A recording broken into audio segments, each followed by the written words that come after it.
আসসালামু আলাইকুম প্রিয় বন্ধুরা, কেমন আছেন আপনারা সবাই? আমরা আসছি একটা চমৎকার একটা জায়গায়, গ্রামীণ পরিবেশে। সাথে রয়েছেন আমাদের লাহু বসুনিয়া, মেডিকেল কর্মকর্তা।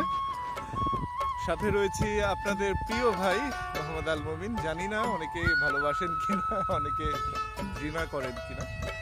আপনাদেরকে আজকে দেখাবো গ্রামীণ পদ্ধতিতে কিভাবে মাছ ধরতে হয়। এই যে বাবুটাকে দেখছেন, সে মাছ ধরছে, আমরা একটু তার কাছে যাব।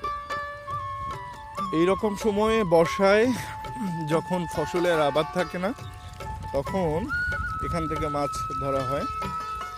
আর ওকে আমি বললাম যে তুমি কি জাল দিয়ে মাছ ধরছো?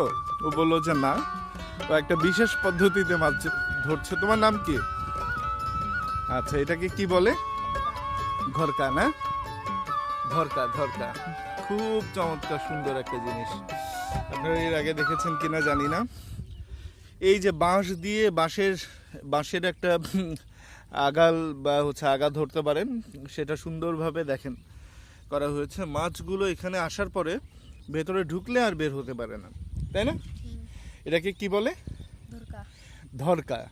মানে আমরা বলি হচ্ছে জমির ধরের সাথে যেটা যুক্ত সেটাকে বলো ধরকা। হ্যাঁ, নাম কি তোমার? মিতুন। কতগুলো মাছ পাইছো? একটাও নাই এখানে দেখানোর মতো? খুব চমৎকার।